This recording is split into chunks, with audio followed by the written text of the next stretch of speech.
63편의 표제를 보시면 다윗이 유다 광야에 있을 때라고 그렇게 기록하고 있습니다.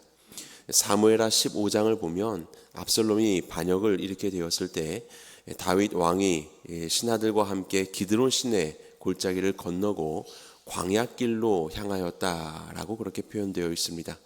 그래서 아마도 오늘 본문은 압살롬의 반역의 때에 그 유대 광야 속에 이르게 된 그 광야 가운데 있었던 다윗의 시라고 볼 수 있을 것입니다.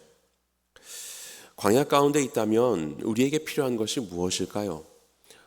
급하게 또 그 반역의 상황 속에서 허겁지겁 도망을 나와야 했었던 다윗, 아무것도 없는 그 광야 속에서 그에게 필요한 것이 있다면 이것은 뭐니 해도 물이라고 할 수 있을 것입니다. 다른 것이야 조금 없어도 견디면 되겠지만 물이 없는 것은 정말로 견디기가 어려운 바로 그런 우리의 생존의 문제도 있는 바로 그러한 중요한 것이기 때문에 그렇습니다. 그렇게 광야 가운데 황폐한 곳 가운데서 오늘 다윗은 무엇을 구하고 있는가? 자, 본문의 1절을 보시게 되면 하나님이여 주는 나의 하나님이시라 내가 간절히 주를 찾되 물이 없어 마르고 황폐한 땅에서 이렇게 말하죠. 그 광야니까 물이 없고 마르고 황폐하지 않겠습니까? 여기서 나오는 황폐하다라는 말은 지치고 피곤하다라는 의미를 가지고 있습니다. 단순히 발을 디디고 있는 땅만 광야가 아니라 현재 다윗의 모든 영적인 그리고 정서적인 상황들은 그야말로 지치고 피곤한 상태, 광야의 상태라고 볼 수 있겠죠. 이 땅에서 내 영혼이 주를 갈망하며 내 육체가 주를 앙모하나이다.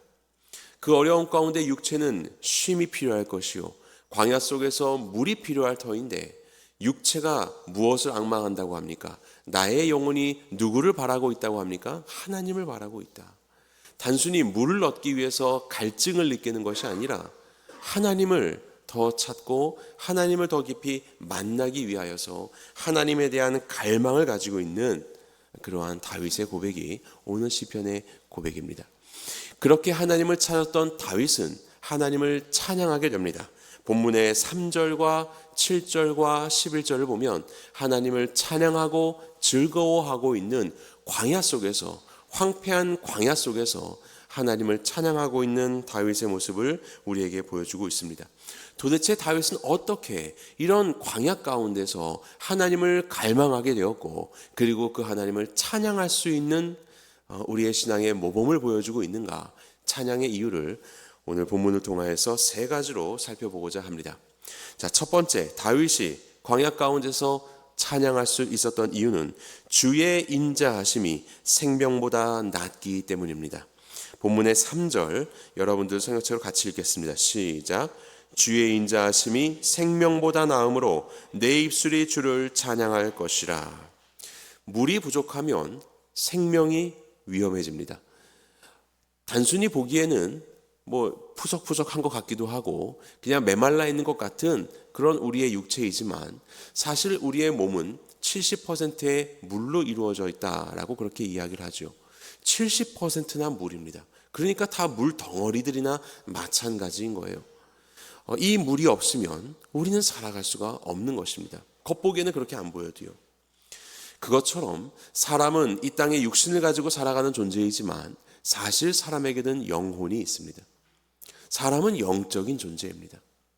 당장 눈에 보기에는 그냥 육신의 다른 동물들과 별반 다를 것 없는 것처럼 보이는 우리의 모습이지만 사실은 우리의 존재는 영혼을 가진 영적인 존재이고 육체는 잠깐이고 영혼은 영원한 것이기 때문에 그야말로 우리는 영적 존재, 그 영혼으로 가득 찬 존재라고 말하는 것도 과언이 아닐 것입니다.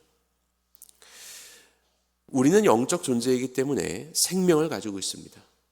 그런데 이 생명은 나중에 두 모습으로 두 가지 서로 다른 모습의 생명으로 나뉘게 됩니다.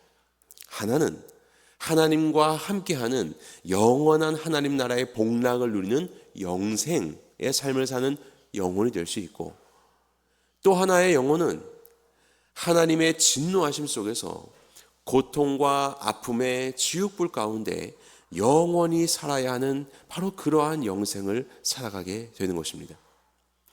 우리는 영적인 존재이기 때문에 영생을 삽니다. 영원한 생명을 가지고 있습니다. 그런데 어떠한 영생을 살 것인가? 이것이 중요한 것이죠. 오늘 본문은 우리에게 주의 인자하심이 생명보다 더 낫다라고 이야기합니다. 단순히 우리가 생명을 가지고 있는 것, 이것이 중요한 것이 아니라 우리는 영적인 존재로서 당연히 생명을 가지고 있는 존재이고 영원히 살 것입니다. 그런데 우리의 삶이 너무나도 기쁘고 감사한 삶이 될 수 있는 것은 하나님의 인자하심 때문입니다. 단순히 생명을 연명하고 살기 때문에가 아니라 하나님이 우리의 삶을 살피시고 은혜를 베푸시며 자비하신 가운데 우리의 삶을 인도하고 계시기 때문에, 그래서 우리의 삶은, 우리의 생명은 그냥 생명, 그냥 영원히 사는 영생이 아니라 천국의 기쁨의 삶을 살 수 있게 되는 것이죠. 그것은 이 땅 가운데 사는 우리의 삶도 마찬가지입니다. 우리는 여전히 부족하고 참 하나님 앞에서 여러 가지로 혼날 것들이 많은 그런 인생들이 있지만, 하나님은 우리를 향하여서 오래오래 참으시고 우리를 사랑하시며 기다리시고 인도하시고 자비를 베풀어 주시기 때문에 오늘 우리의 삶에서도 우리는 하나님의 아름다우심과 선하심 속에서 우리의 삶의 이 기쁨을 누릴 수 있게 되는 것이죠. 단순히 생명이 붙어있기 때문에가 아니라 이 생명의 그 생명다움을 누릴 수 있는 것은 하나님의 인자하신 성품과 행하심 때문입니다. 그래서 오늘 본문에서 주의 인자하심이 생명보다 더 낫다, 더욱더 귀한 것이다 라고 말하고 있는 것이에요. 그런 의미에서 오늘 우리의 삶 속에 우리가 어떻게 하나님을 찬양할 수 있는가? 내 삶 가운데 함께 하신 하나님의 이러한 인자하심을, 여기서 인자하심은 이 헤세드, 사랑이라고 하는데요, 하나님의 이러한 사랑, 하나님의 성실하신 은혜, 우리를 향한 자비로우신 하나님의 그 마음을 더욱더 깊고 풍성히 알아가시는 주님의 백성들 되기를 간절히 축원합니다. 그리고 또한 어떻게 다윗이 이 광야 가운데서 하나님을 찬양할 수 있게 되었는가? 두 번째는 하나님은 나를 도우시는 분이기 때문에 그렇습니다. 하나님은 나를 도우시는 분이다. 자, 7절 말씀을 우리 여러분들 성경책으로 함께 읽겠습니다. 시작. 주는 나의 도움이 되셨음이라. 내가 주의 날개 그늘에서 즐겁게 부르리이다. 이 물은 실제적으로 여러분들의 삶에 도움이 됩니다. 그냥 살아갈 때는 놓치고 살지만, 그냥 자연스럽게 살 때는 오늘 하루 내가 물을 마셨나? 이것도 기억도 못하고 그렇게 살아가지만요, 정말로 갈증의 순간이 찾아올 때, 열심히 운동을 한 다음에 그 물을 마시는 그 순간, 아니면 물이 없는 곳에서, 저는 이전에 그 이현모 교수님하고 같이 북인도로 선교를 갔을 때, 인도에서는 아무 물이나 함부로 먹지 말라고 해서 물도 못 먹고 그렇게 이제 다닌 적이 있었는데요, 한여름에 가서 굉장히 더웠습니다. 그야말로 가만히 있어도 찜질방에 있는 것처럼 땀이 비오듯 쏟아지는 그런 날씨였는데요, 그렇게 해서 거기 이렇게 다니니까 이 사람이 아닌 거예요. 막 헥헥거리고 옷은 다 땀으로 젖어 있고, 그런데 어느 좀 그 외진 곳을 갔더니 물이 없는 것입니다. 너무나도 목이 말랐던 거예요. 현지인들이 먹는 저 우물물을 마시는 순간 나는 배탈이 나고 심한 고열과 아픔이 있을 수 있겠지만 그래도 저 물을 먹고 싶다, 이런 마음이 들 정도로 정말로 그 갈증이 참 있었습니다. 그러다가 걷고 걸어서 드디어 상점을 만나게 되었고, 거기에서 물, 음료수 이런 것들을 이제 사왔죠. 한 10명 되는 일행이었는데 거기에 2병인가 이렇게 사왔었습니다. 이거를 2병 가지고 나눠 먹는데요, 여기서 인성이 나오겠구나, 이런 생각이 들었습니다. 정말 먹고 싶은데 내 앞사람 먹을 때까지 다 기다려야 되는 겁니다. 제가 가장 어렸었거든요. 기다리고 있는데 제발 좀 한 모금만 먹어라 막 이러면서 기다리면서 드디어 내 차례가 됐을 때, 그때에 제 입 안으로 들어오는 그 물, 그 한 방울 한 방울이 얼마나 소중하던지요. 그냥 그 자체로 여기가 천국이로다, 이것을 느꼈습니다. 그 이후로는 정말 그런 심한 갈증을 많이 느껴보질 않아가지고 하루 종일 물을 안 먹었어도 그 정도로 그렇게 힘들지는 않았었거든요. 그런데 정말 그때 선교 때는 힘들었습니다. 이 물이라는 것은 정말로 우리의 삶에 유용한 것입니다. 우리가 알든 모르든 정말로 그 물은 우리에게 너무나도 유용한 것입니다. 본문의 5절 보니까 골수와 기름진 것을 먹은 것 같이 나의 영혼이 만족할 것이라 나의 입이 기쁜 입술로 주를 찬송하되라고 합니다. 하나님을 경험하는 삶이요, 그게 골수와 기름진 것을 먹는 것과도 같이 나에게 실제적인 유익이 되고 내 영혼이 만족하게 되고 그로 인해서 즐거운 기쁨의 입술로 하나님을 찬양하게 되는 마음이 절로 일어날 정도로 하나님은 정말로 우리의 삶에 도움이 되시는 참으로 귀한 분이라는 것을 우리는 알 수 있습니다. 다윗은 바로 이러한 하나님을 경험했던 것이에요. 하나님은 저 멀리 계신 분이 아니라 정말로 나의 삶 가운데 나의 현실 속에서 이 모든 필요와 나의 곤고함을 아시고 하나님은 그의 능력 가운데 내 삶을 채우시며 인도하시는 하나님을 다윗은 경험했던 것입니다. 그래서 날마다 다윗은 그의 삶 속에서 하나님을 기억하고 주께서 주신 말씀들을 날마다 함께 읊조리며 살았었던 것이지요. 본문의 6절 보겠습니다. 우리 같이 읽어볼까요? 시작. 내가 나의 침상에서 주를 기억하며 새벽에 주의 말씀을 작은 소리로 읊조릴 때에 하오리니 주는 나의 도움이 되셨습니다. 라고 이제 이어지죠. 자, 잠에 자는 그 침상과 새벽에 일어날 때에 다윗이 하는 이 일들은 무엇이냐면 하나님의 말씀을 가까이 하는 것입니다. 하나님의 말씀을 읊조리는 것입니다. 그래서 정말로 그의 삶의 등이요 빛이신 하나님의 말씀을 매일매일에 자고 깨고 하는 그 순간 속에서도 가까이 하게 되는 것이에요. 왜냐하면 주는 나의 도움이 되시기 때문에. 우리의 삶 속에서 하나님의 말씀은 바로 이와 같습니다. 하나님은 말씀 가운데 우리에게 말씀하시거든요. 정말로 살아가는 그 순간 속에 때로는 어렵고 힘들고 지치고 외로운 그런 황폐한 광야와도 같은 시간을 살아갈 때에 하나님의 말씀을 묵상해 보십시오. 전혀 그냥 흰 것은 종이요 검은 것은 글씨라고 할 수 있어도 계속해서 기도하는 마음으로 하나님의 말씀을 읽어 가십시오. 정말로 진실된 마음으로 하나님의 말씀을 묵상하십시오. 성령의 인도하심을 구하면서 순종하려는 마음으로 주의 말씀을 대하시기 바랍니다. 그러면 이 말씀이 정말로 살아있는 말씀이 되어서 우리의 삶 가운데 툭 튀어나올 때가 있습니다. 우리의 마음 가운데 이것이 새겨질 때가 있습니다. 그럴 때에 내 삶이 이런데 하나님이 말씀 속에서 나를 이렇게 인도하시는구나 라고 하는 그 정보, 어떤 그려지는 계획, 안개와 같은 상황들이 좀 열려지는 것 같은 바로 그러한 도움들도 우리의 삶엔 유용하지만 바로 그렇게 하나님의 말씀이 내게 다가오는 것을 경험하게 되면 가장 기쁜 것은 무엇이냐면 하나님이 나와 함께 하시는 게 맞구나. 하나님이 바로 이런 나를 아시고 바로 이곳에 말씀으로 나와 함께 하시는 그런 하나님이 맞구나라는 것을 경험하는 것. 어떤 정보와 계획과 어떤 지혜를 얻는 것은 두 번째고 그 하나님이 나와 함께 한다는 것을 내 마음속 깊은 곳에서부터 깨닫기 때문에 그것이 너무나도 즐겁게 됩니다. 기쁘게 됩니다. 여기는 황폐한 광야이지만 괜찮습니다. 하나님이 함께 하시기 때문에. 이것이 가장 큰 도움이지요. 그 다음에 내가 행할 바와 이런 것들, 그것은 알든 모르든 더 이상 그때부터는 중요한 것이 아닙니다. 이것이 정말로 우리의 삶 가운데 골수와 기름진 것을 먹은 것 같이 우리의 영혼을 만족하게 하시는 주의 말씀으로 우리의 삶에 함께 하시는 하나님이신 것이에요. 그래서 다윗은 7절에 주는 나의 도움이 되셨습니다. 내가 주의 날개의 그늘에서 즐겁게 부르리이다. 아니 지금 어디에 있습니까? 유대 광야에 아무것도 없는 그 쫓겨가는 신분 속에서, 그런데 그곳에서 주의 날개의 그늘 아래라고 고백하고 있는 거예요. 하나님이 거기 함께 하시니까 날마다 묵상하고 있는 주의 말씀 속에서 하나님은 말씀으로 당신을 드러내시며 함께 하신다는 것을 깨닫게 하시기에 주의 날개 그늘 아래에서 즐겁게 부를 수 있게 되는 것입니다. 그래서 우리 사랑하는 형제자매님들, 정말로 매일매일 주의 말씀을 주야로 가까이 하시기 바랍니다.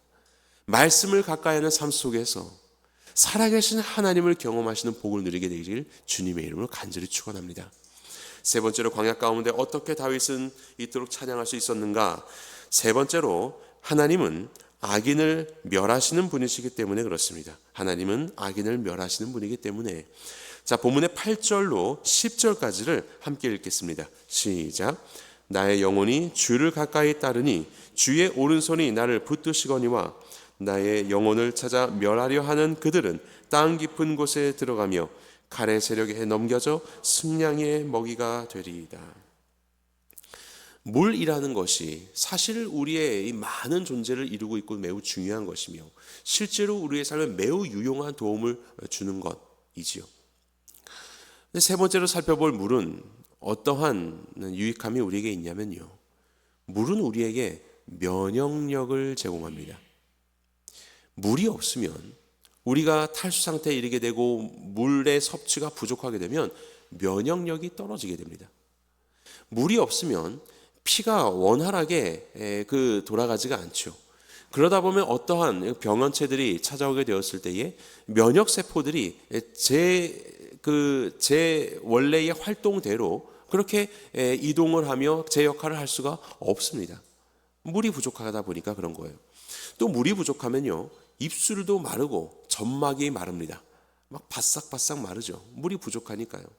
점막이 촉촉하게 적셔져 있기 때문에 각종 병원체들이 마치 그물과도 같이 이 점막에 걸려가지고 침투하지 못하는데, 마르게 되면 많은 병원체들로부터 우리가 속절없이 노출이 되죠. 그래서 더 많은 병원균들이 우리 몸 안으로 침투해 들어오기 시작합니다. 또 물이 우리 안에 없으면요, 노폐물 배출이 잘 되지 않습니다. 물이 있기 때문에 노폐물들을 땀이나 각종 모습으로 배출해 나가는데, 물이 없으면 배출을 잘 못하는 거예요. 그럼 자꾸 우리 체내에 노폐물들이 쌓이게 되겠죠. 면역 체계에 부담을 주게 되는 것입니다. 그래서 물이 우리 안에 있지 않으면 우리는 면역 체계가 무너져서 우리를 공격하는 모든 병원균들의 공격에 더 노출되고 약해져 버리고 마는 것이에요. 바로 이와 같습니다. 영적인 것도 마찬가지예요. 우리의 생수 되신 하나님이 우리 안에 충만히 거하시지 못하면요, 우리는 대적들의 위협에서 우리의 마음을 지켜내기가 참으로 어렵습니다. 다윗은 지금 압살롬이 반역을 일으켜서 도망가는 길이라고 말씀을 드렸습니다. 사랑하는 나의 아들이 나에게 반기를 든 것입니다. 이게 얼마나 마음에 아픈 상황이 될까요? 그리고 이 압살롬의 모사 책략가가 아히도벨인데, 이 아히도벨은 본래는 다윗 왕의 신복이지 않았습니까? 그는 정말로 제갈공명과도 같은 그런 책략가였습니다. 이런 내 편에 서 있었던 유능한 자가 반란군의 편으로 돌아서 버린 것이에요. 얼마나 마음이 아팠을까요? 그리고 압살롬의 군대의 군사령관 최고 지도자는 아마사라는 사람입니다. 이 아마사는 다윗의 조카입니다. 내 조카예요. 그런데 상대의 칼에 수장이 되어서 나를 겨누고 있는 이런 상황. 그렇게 성전에서 예루살렘에서 나와서 광야길을 가고 있는 바로 그러한 이 다윗은 밤에 잠이라도 올까요? 이제는 도대체 누가 나를 위협할까? 누가 나를 배신할까? 내 옆에 있는 이 어느 누구도 믿을 수 없는 바로 그런 상황 속에서 얼마나 다윗의 마음은 염려와 근심 가운데 사로잡혔을까요? 그런데 다윗은 그러지 않았습니다. 다윗은 그러한 위협과 어려움 속에서도 두려워하지 않습니다. 하나님께서 이 대적들을 하나님의 능력 가운데 하나님이 대적하시며 결국 승리하실 것을 믿었기 때문에 그렇지요. 그래서 시편 3편 5절에서 6절은 이렇게 다윗이 고백합니다. 내가 누워 자고 깨었으니, 잠을 잘 잤어요. 잠을 잘 잡니다. 내가 누워 자고 깨었으니 여호와께서 나를 붙드심이니이다. 천만인이 나를 에워싸 진친다 하여도 나는 두려워하지 아니하리이다. 주께서 나를 붙들고 계시기 때문에 천만인이 나를 둘러싸서 에워싸 진치고 있다고 하여도 내가 두려워하지 않습니다. 내가 그냥 자고 잘 깹니다라고 말하고 있는 것이에요. 하나님이 우리와 함께 하신다는 것을 알기에 광야와 같은 세상이지만, 너무나도 척박하고 외롭고 힘든 그런 시간이지만, 하나님이 나와 함께 하신다는 것을 알기에, 그 하나님을 갈망하고 그 하나님으로 그의 인생에 체험받았기에 그의 삶에 있는 모든 대적들에 대하여서 그는 강한 면역력을 가지고 있게 되는 것입니다. 만약에 우리의 삶에 이 하나님으로 그분의 임재로 가득히 채워지지 않으면요, 어느 순간 우리는 영적 면역력이 떨어집니다. 각종 염려와 근심들이 우리의 심령을 상하게 할 것입니다. 혹 여러분들의 삶 속에서 걱정이 많이 되십니까?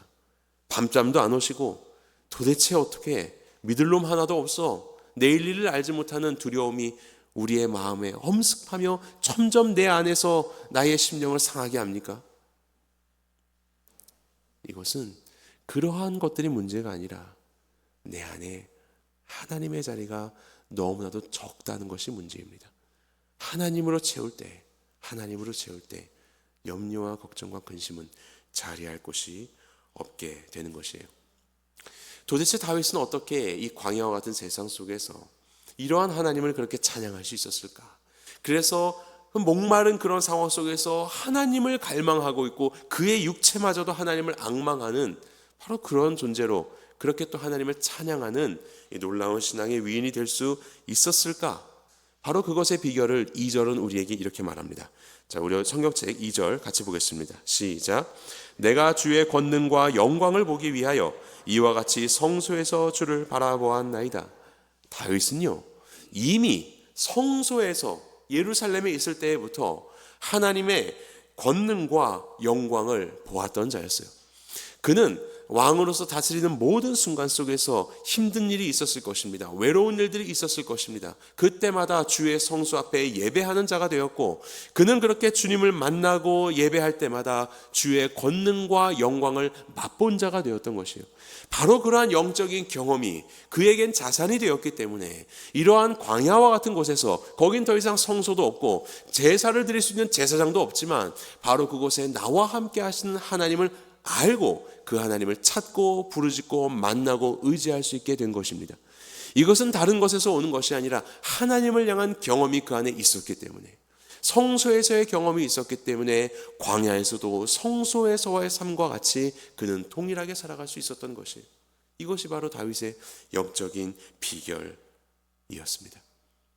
하나님을 경험하는 삶, 하나님을 경험하는 삶이 우리에게 필요한 것입니다.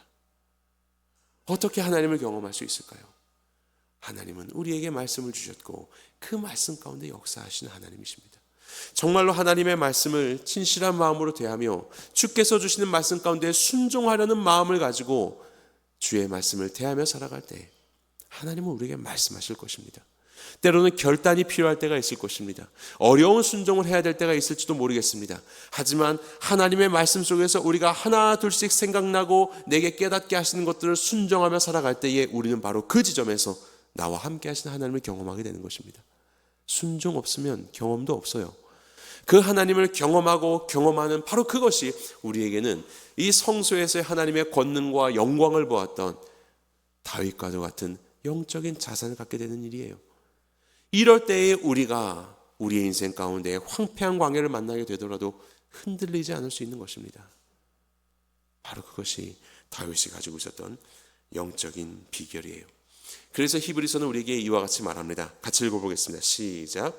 이는 젖을 먹는 자마다 어린아이니 의의 말씀을 경험하지 못한 자요, 단단한 음식은 장성한 자의 것이니 그들은 지각을 사용함으로 연단을 받아 선악을 분별하는 자들이니라. 여기에 보면 어린아이와 장성한 자가 등장합니다. 장성한 자는 단단한 음식도 먹습니다. 그의 삶에 많은 일들이 있겠지만 주께서 허락하시는 지각 속에서 연단을 받아 선악을 분별하며 살아가는 그러한 능력 있는 신앙인의 모습을 살아간다고 합니다. 그런데 어린아이는 그와 같지 않습니다. 어린아이의 특징은 무엇이에요? 젖을 먹는 자인데 그의 또 다른 특징을 무엇이라고 소개하냐면 의의 말씀을 경험하지 못한 자다라고 말합니다. 하나님이 우리에게 주시는 이 말씀, 하나님의 말씀, 이 의로운 말씀인데 이 말씀을 경험하지 못하는 거예요.